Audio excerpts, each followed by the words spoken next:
Hello guys, I'm Super Ron. Welcome back to the channel. We're here at Auto Shack and today my job is this Series 1 Lotus ELISE for a major service. It's fitted with the Rover K-Series engine and it needs a Cambelt.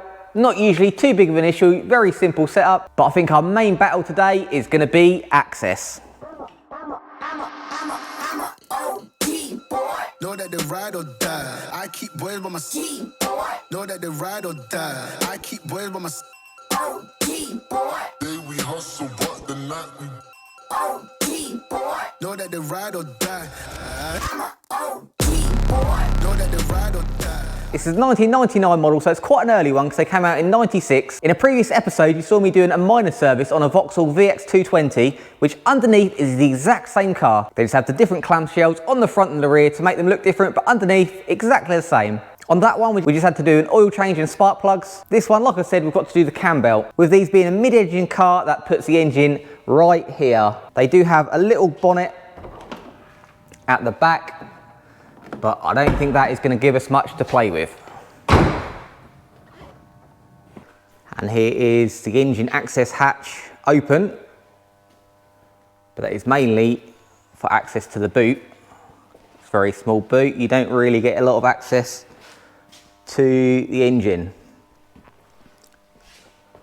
and especially not to the Cambelt, which is there, tucked in here. It does look like we can get to access to it through the wheel arch, but I think things are going to be a little bit tight on this job, but hopefully we can just squeeze in there and get it. We've got two Cambelt kits because this is a bit of a changeover car, so there's automatic and manual tensioners, so we've got one of each, so we've got it ready. So let's get this up in the air and start investigating.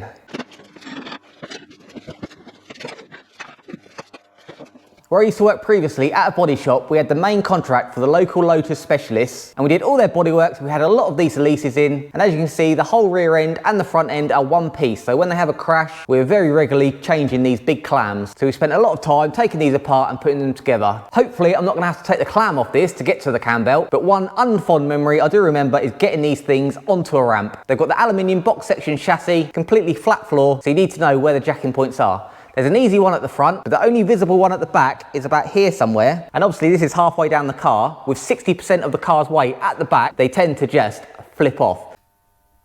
The car is just floating, so we get a bit of weight in front.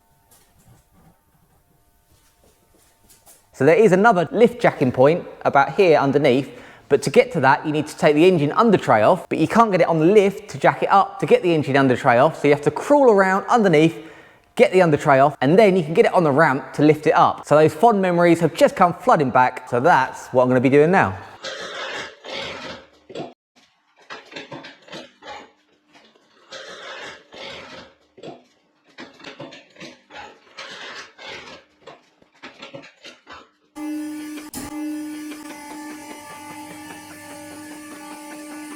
And we're up. What a procedure that was. So we had to take the engine under tray off, which is that aluminium piece there, so we could uncover this piece. There's no actual markings for the jacking points, you just got to be on this main beam here. And then I had to change over the feet on the ramp because we were touching here, but we are up, so they're completely flat floors underneath. There's a nice easy labelled bit at the front to jack up on.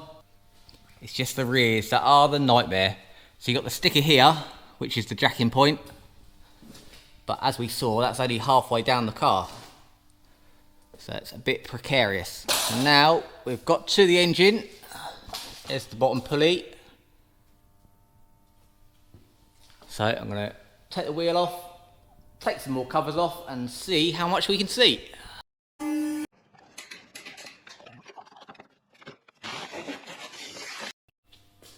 So we're all wrapped up, wheel off, splash guard out, and at least we can see kind of in there.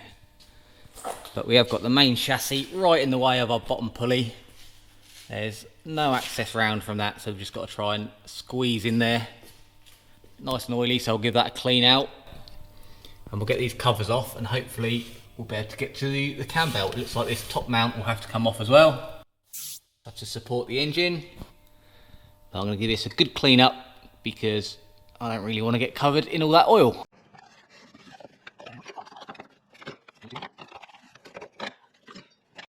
That's the cam belt cover off. You can see the cam pulleys, pretty traditional setup, twin cam. So you line the 2 marks at the top, and then there'll be one at the crank, which is tucked right under there, which you can't really see.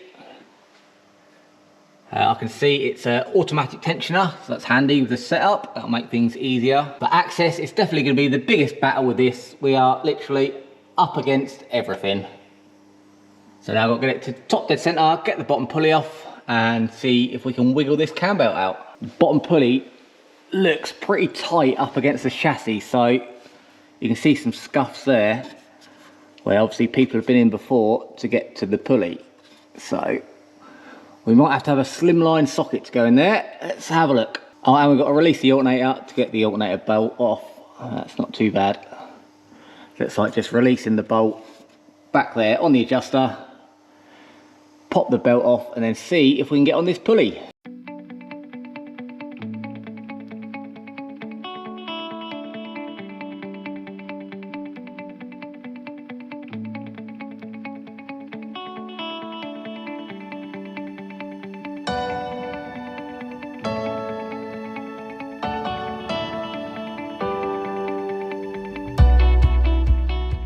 So as you can see, it's just too tight to get that socket in, so we've sacrificed another one, and so now we've lost about half, so hopefully this will go back in. Right, short socket in. Yes.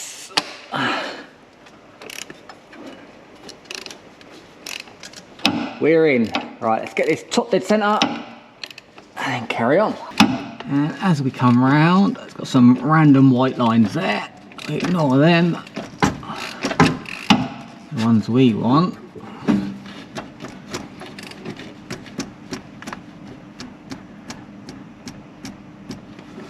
For this inlet and exhaust to be lined up there.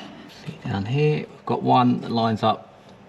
Can't really see it, but there's a notch in the cover there. So we're at T and C. So now we're going to lock off the crank, and you do that by wedging something in the flywheel just through that little gap there. I suggest an Allen key, and then undo this crank pulley and carry on. Well, that wasn't too bad. See, just put an Allen key wedge there in the flywheel, and the bolt came undone. We'll do that and then get all them covers off behind there so we can see all the cam belt, and then take it off.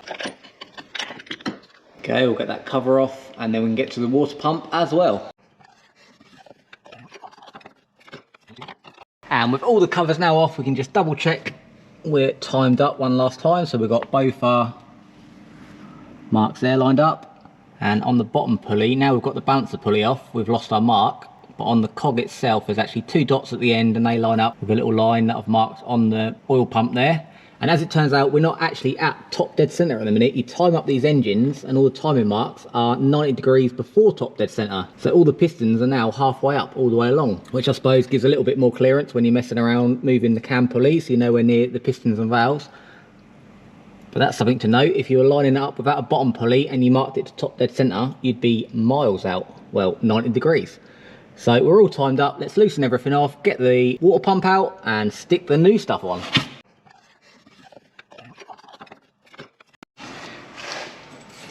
So that's the cam belt off.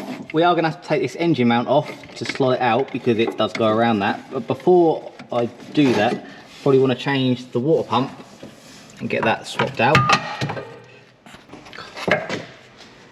Torches are a nightmare on this because everything is either aluminium or fiberglass.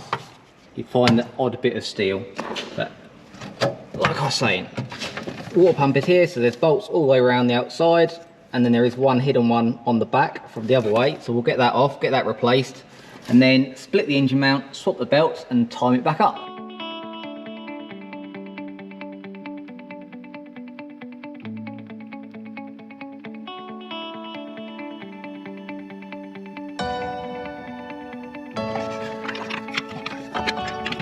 And we're out. Right, let's just check our bits are right. So we've got the automatic tensioner on. Yeah, that's the same. Tensioner's the same. Good, good. That should be fine. So we've got a new seal, new pump. Stick it on. The reg for this didn't come up on our repair database for some reason, so we've gone for the good old Rover 25 with 1.8 16 valve. So if we go on engine, adjustment data, torque settings, it's down and down and down, and coolant pump 10 Newton meters. Also in engine we'll have repair manuals, timing belt with automatic temperature. Here's all the info we need for that. I bet it's a bit easier in a Rover 25. There you can see our marks, our 2 dots on our line, and our tensioner. Let's get this back together. That's the water pump all on, torqued up, and that little one around the back that secures the upper timing cover. So now we've got to do the switcheroo where we've got to split this engine mount to get this cam belt out. So it's these bolts up here, so we'll just have to support the engine underneath, undo the mount, one belt out, one belt in, and slot it all on.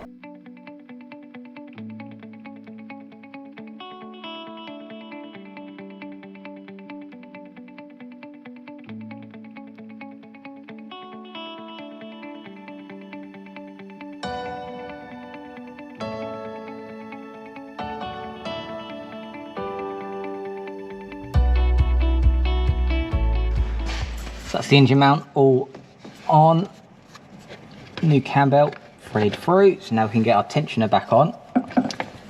Slot that in, the wire hooks over that bolt, then we've just got to find our bolt hole, and that wire sits up against that bolt like that. So just got to finger tight this up, and then we can put our belt around, tension it all up, and give it a try. And after a lot of faffing around, that is the belt back on. It's really tricky to keep the cams lined up. Because we're 90 degrees before top dead center, the cams are kind of on their springs, so it kept springing back. I did see there is a little tool you can get to slot between them that keeps the cams aligned. That probably would have been a little bit easier to do, but we are all on. We've still got a crank mark lined up, got these lined up, so now we've just got to tension the belt. That little silver pointer has got to line up with that pin sticking out, so we just go anti-clockwise till there, nip up this bolt in the middle, and then we'll just do a couple of revolutions to double check we're all aligned, and that's done.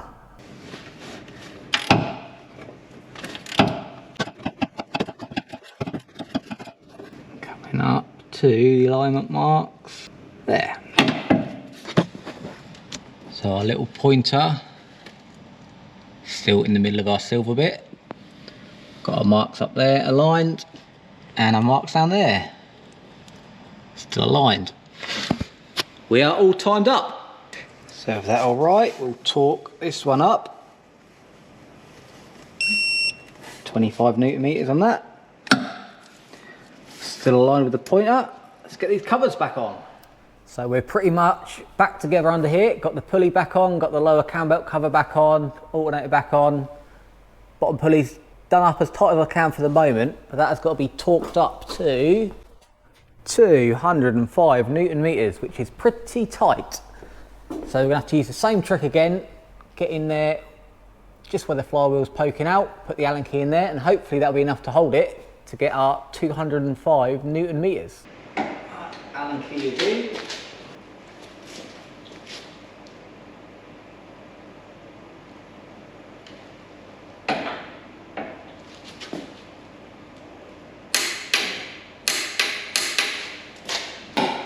Tight as a tiger. And don't forget to take your Allen key out. And the last job under here, before we go down, is the oil change. Sump here, oil filters there, nice and easy.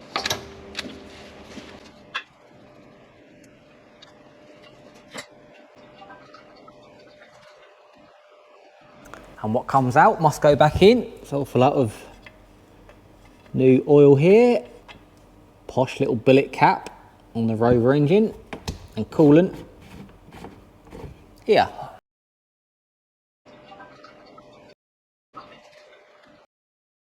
That's the fluids all in and nothing on the floor, which is a good start. It's just reminded me, it's the early 2000s when I was working on these, and that was the time where I was building my wide arch Nova. And looking through these grills, I remember I copied this, that's the reverse light and the fog light. They put them behind the mesh on these, so normally you can't see them, which I did on my Nova as well, and also had the afterburner rear lights. So we're all back together, all timed up, I'm all happy, all torqued up. So I think I'm just going to start it up, let it run up without the Cambelt cover on, just to check it's okay. And then we can put all the covers back on. So let's go for a fire up. Here you go, 10 for 1. All good. Just let that bleed up.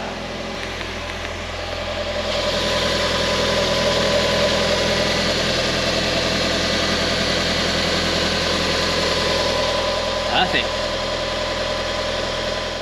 So that's all good, I'm happy with that. So we can put the Cambelt cover back on. Remembering the long bolt goes on the back one here.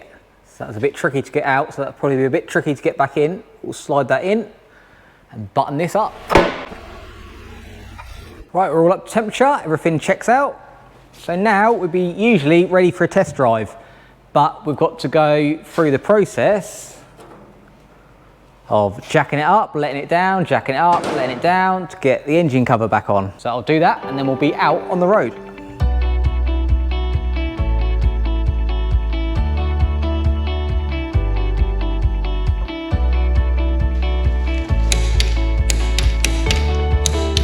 Satisfying unwrap.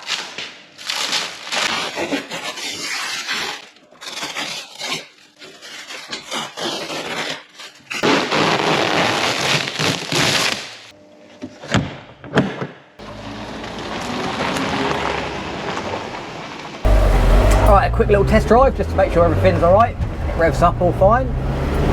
All up to temperature.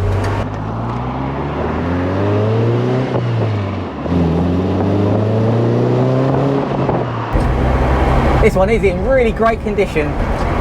Like I said, it's exactly the same as that red VX220 I done the service on a little while ago, but that one was used as a daily driver. This one looks like it's been just kept a little bit cleaner, a little bit tidier. You saw when the oil come out, that was very clean. And in the water pump, there's no furriness or bad antifreeze or anything like that. So it just looks all round a much better kept car. These are just like a go-kart. You're sitting on the floor.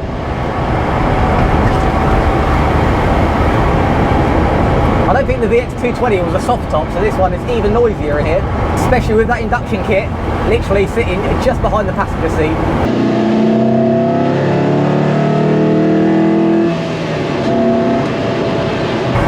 These are like a full-size go-kart.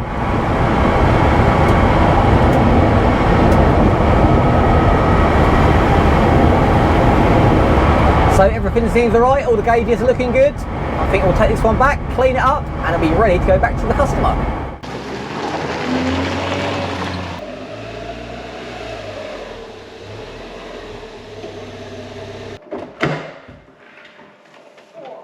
All good. I still haven't found an elegant way of getting out of these though. Squeeze out.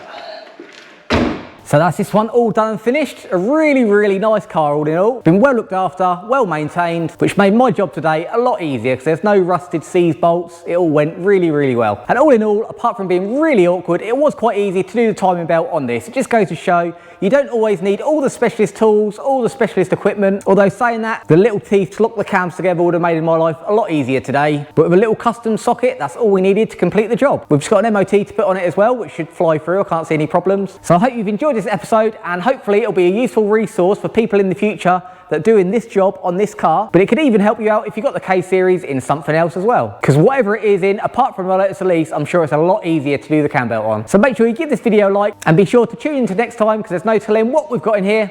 But until next time, make sure you have fun.